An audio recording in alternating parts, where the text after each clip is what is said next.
নমস্কার বন্ধুরা, বং ফুডিজাবের আরও একটি নতুন রেসিপির পর্বে আপনাদের সবাইকে স্বাগত জানাই। বিভিন্ন রকমের চাট, দই বড়া, ফুচকা, চটপটি ইত্যাদির সাথে আমরা প্রায়শই তেঁতুলের টক ঝাল মিষ্টি চাটনি খেয়ে থাকি। তবে এই চাটনি পারফেক্টভাবে ঘরে কি করে তৈরি করে নেবেন এবং কিভাবে স্টোর করে রাখতে পারবেন তারই একটি সহজ রেসিপি আজ আমি আপনাদের সাথে শেয়ার করতে চলেছি। আসুন তাহলে দেখে নেওয়া যাক আমার আজকের রেসিপি।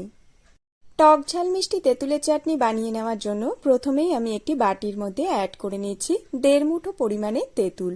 এটি ওজনে প্রায় 150 গ্রাম রয়েছে। একদম ফুটন্ত গরম জল দিয়ে এবারে তেঁতুলটিকে ভিজিয়ে দিচ্ছি এবং ঢাকা দিয়ে 15 মিনিটের জন্য এভাবেই রেখে দিচ্ছি। আর এই ফাঁকেই আমি তেঁতুলের চাটনির জন্য একটি ভাজা মশলা তৈরি করে নেব। তার জন্য একটি প্যানের মধ্যে অ্যাড করে দিচ্ছি 4টি ফাটিয়ে নেওয়া শুকনো লঙ্কা, 1 চা চামচ গোটা ধনে এবং 1 চা চামচ গোটা জিরা। গ্যাসের ফ্লেম লো টু মিডিয়ামের মধ্যে রেখে মশলাটিকে ক্রমাগত নাড়াচাড়া করে ড্রাই রোস্ট করে নিচ্ছি যতক্ষণ না পর্যন্ত এর কালার হালকা চেঞ্জ হয়ে আসছে। মোটামুটি 2 মিনিট মশলাটিকে ড্রাই রোস্ট করে নেওয়ার পর আপনারা নিশ্চয়ই দেখতে পাচ্ছেন মশলার কালার হালকা সোনালী হয়ে এসেছে। আর এই পর্যায়ে আমি গ্যাসের ফ্লেম বন্ধ করে মশলাটিকে একটি পাত্রের মধ্যে ট্রান্সফার করে হালকা ঠান্ডা করে নিচ্ছি। তারপর এটিকে মিক্সিতে আধ ভাঙা করে গুঁড়িয়ে নেব। এদিকে 15 মিনিট পর তেঁতুলটি খুব সুন্দরভাবে ভিজে গিয়ে নরম হয়ে এসেছে।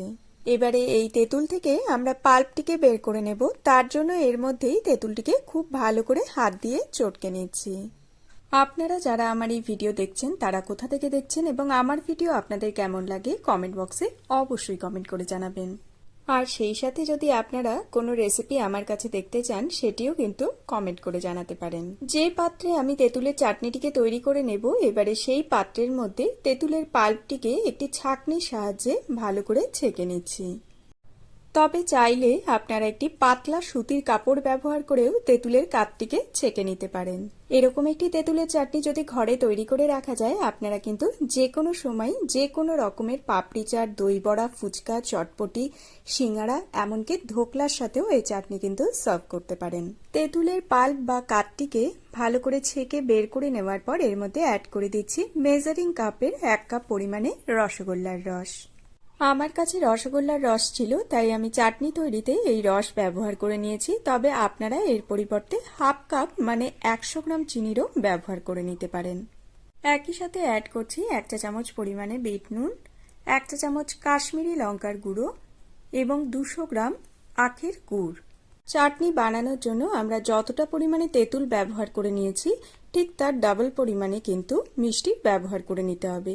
চাইলে আপনারা শুধু গুড় দিয়েও চাটনিটিকে তৈরি করে নিতে পারেন, আবার চাইলে শুধু চিনি দিয়েও কিন্তু চাটনিটিকে বানিয়ে নিতে পারেন।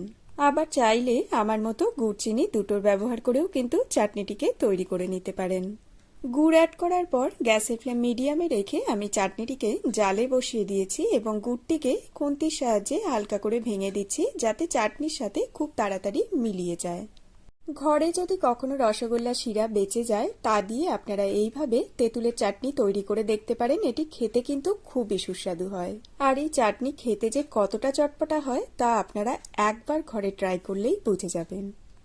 চাটনিটি দেখুন ফুটতে শুরু করে দিয়েছে আর গ্যাসের ফ্লেম মিডিয়ামে রেখে এভাবেই আমি 7 থেকে 8 মিনিটের মতো চাটনিটিকে নাড়াচাড়া করে ফুটিয়ে নেব। 7 থেকে 8 মিনিট চাটনিটিকে জাল করে নেওয়ার পর যখন দেখবেন এরকম চাটনির মধ্যে বড় বড় বাবলস উঠতে শুরু করে দিয়েছে তখনই বুঝে নেবেন আমাদের চাটনি কিন্তু তৈরি হয়ে গিয়েছে। এই পর্যায়ে আপনাদের চাটনিটিকে দেখে একটু পাতলা মনে হলেও এটি কিন্তু ঠান্ডা হওয়ার সাথে সাথে বেশ অনেকটাই ঘন হয়ে আসবে।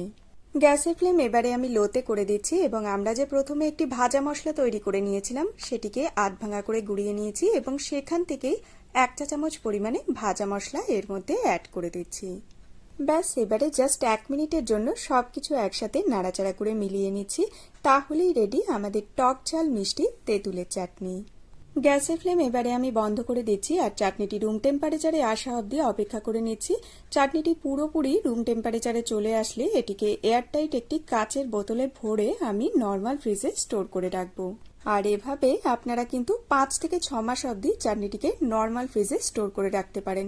দেখুন চাটনিটি এখনো কিন্তু একদম পুরোপুরি ঠান্ডা হয়নি, তাতেই কতটা ঘন হয়ে এসেছে। আমার আজকের এই টক ঝাল মিষ্টি তেঁতুলের চাটনি আপনাদের ভালো লেগে থাকলে একটি লাইক দিয়ে আমাকে উৎসাহিত করবেন এবং কমেন্ট করে জানাবেন কেমন লাগলো। চ্যানেলে নতুন বন্ধু হলে সেই সাথে চ্যানেলটিকে সাবস্ক্রাইব করে পাশে থাকা বেল আইকনটি প্রেস করে আমার পাশে থাকার একান্ত অনুরোধ রইল। যদি আপনারা এই রেসিপিটি ফেসবুক পেজ থেকে দেখে থাকেন তাহলে আমার পেজটিকে ফলো করার একান্ত অনুরোধ রইল। আজকের মতো তাহলে এই পর্যন্তই বন্ধুরা, দেখা হবে অন্য একটি নতুন ভিডিওর সাথে অন্য আরেক দিন। সবাই খুব ভালো থাকবেন, সুস্থ থাকবেন, ধন্যবাদ।